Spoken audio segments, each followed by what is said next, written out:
everyone. So we thought we'd do a little tutorial video of the chipboard basically, and we are doing the of the house, the last third here, and we will do a little step by step of how we've been doing it. So you'll need chipboard, obviously, glue, 18mm. Yeah, 2.4 metres by 600mm. Ooh, glue, we've been using this one, D4 adhesive. Spirit level, goggles, definitely goggles for when you're cutting. Crowbar, hammer, tape measure, definitely tape measure. Brush, and a saw, circular saw. Screws. Yes. And they are 50mm screws. There you go, 50mm screws.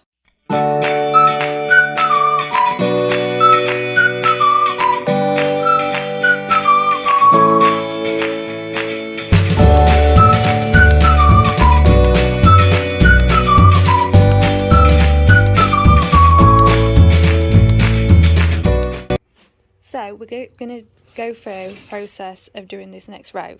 This one, they're already levelled, set up already, good to go. So we're going to do this row next. Do this next row now. So we've just done this one with 2 boards, small cut at either end. But what we need to do is make sure we stagger the joints. So we can't just do the same again, because then we'd have that joint next to another joint there, which you can't do. You need to split them up. So why do you need to split them up? Just for the structure, make it stronger. So if they're all in a straight line, that would create a weak point. Okay, cool. So it's like you do with flooring and stuff. It's called brick bond. So you stagger the joints. So you don't have to be half and half, but as long as it's more than a couple of joists difference, you'll get those lines going through the floor nicely. So how do we do that? Well, I planned it this one. So what I did was I drew it up. But most joiners probably don't, because they do it all the time. But I drew it on the computer and worked it out. So I measured it, and I know the boards are 2.4. I know the joists are 400mm apart. Yeah. So I worked out the whole width of the room, which I think is about 4 metres. So it's just under 2 boards at 2.4 metres. So I worked out every row has to be around 2 boards. So this next one, so I haven't got a joint there, I'm going to have joints there. So I'm going to put a full board in the middle. Yeah. And that leaves me then a piece either end. Yeah. And why I've put it there is because then each one spans at least 3 joists. Yeah. So that again makes it stronger. Because if you only had it on 2 joists, it'd be a bit weaker. You have quite a small span. So I'm going to fix this one in the middle. So what we do is we glue, lift it up. We've got a little brush, so we're going to brush off all the dust and stuff like that, because we don't want any kind of creaking or noise underneath. So we'll get it nice and clean underneath, get rid of all the dust and bits of debris. Then we're going to glue each joint, and then glue down this long end here in the tongue. And then we're going to slide this piece in and get it as tight as possible, so you can barely see the joint if you can. Get it consistent all the way along. And then we'll do the other 2 end pieces. And the reason we want to get this really precise is because we've got a doorway there. So what we're doing is we're doing the other room and this room, and then once they pass the doorway, they're going to join up. So we have to make sure that they're perfectly line up, otherwise it just won't line up and it won't work. So I've got to make sure all these joints, all these boards are perfectly straight, so that they then rejoin there. Cool. Sounds easy.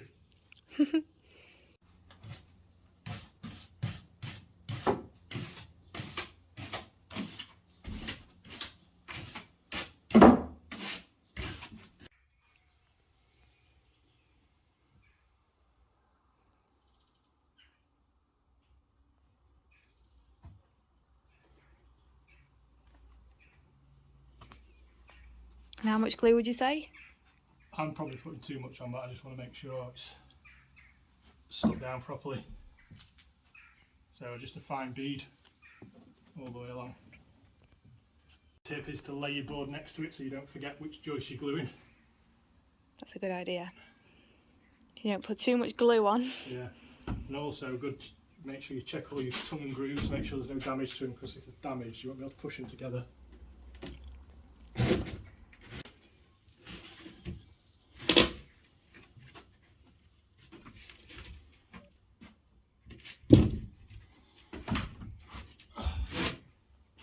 So try not to put it on too far away, because then you're going to have to slide it and move all the glue.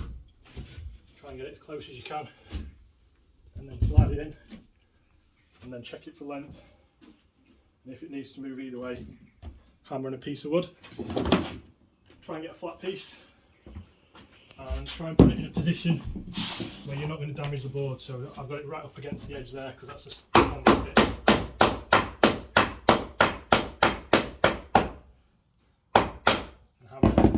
What you want is, you can't quite see it from the top, but you want the underneath to be as close to halfway as possible, so you get the strongest joint you can.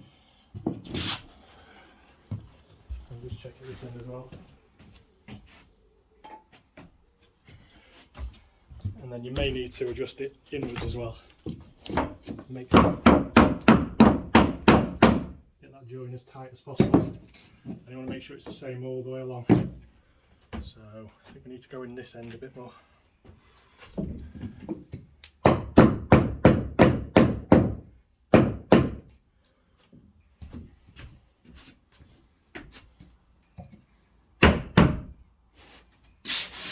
Once you've got as tight as you possibly can, you've got it straight and you're okay on each end, just put one joist in each screw.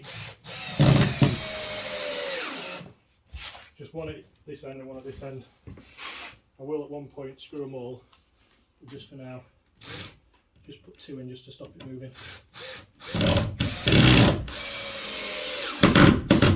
When you're screwing in, you just want to make sure the screw goes past the surface so it's not sticking up, because then any floor you put on will rock on that screw head. So you just make sure it's gone fully in, but you don't need to go too far down, otherwise it won't hold.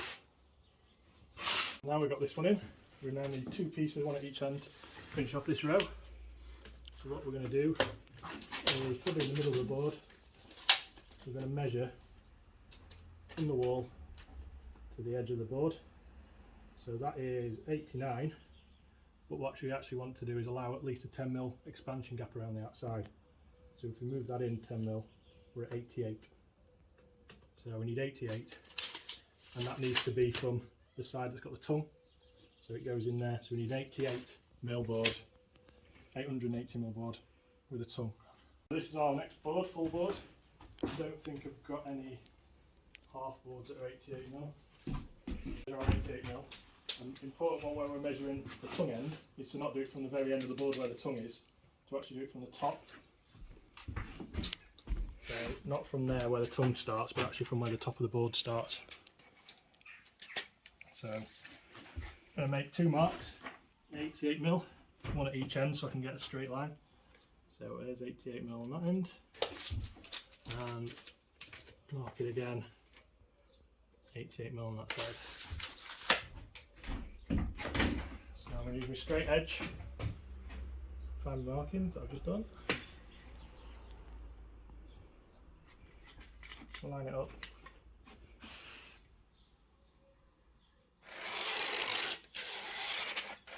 Pencil probably better. You need to put one on your ear.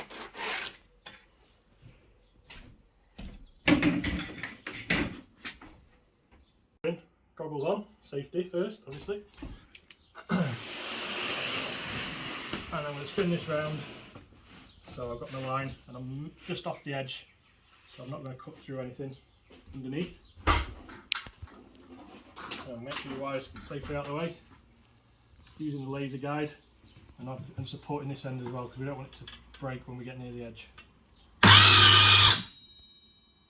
So line it up.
Yes, and also make sure you glue this bit.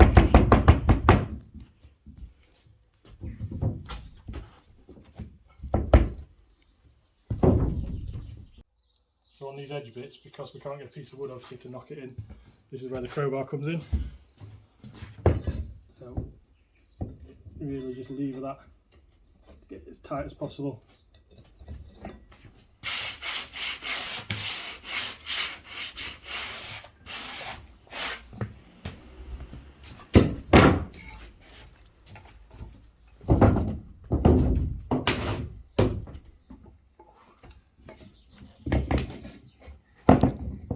He's already dropped the glue once through there. Yeah, don't drop the glue. Try not to drop the glue. Key one to get right as well, when you're hammering, is that where they join. Make sure that's as straight as you can get it, because that'll stop the next board being straight if that's not perfectly straight. So if you get your piece of wood there and hammer it right in the middle, those two pieces move together as one.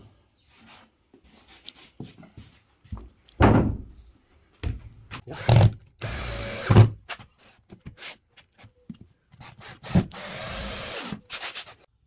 So once we're happy with a few boards and we've screwed them in, key one is screwing both sides of this join onto the joist. So we're going to go at an angle on both sides.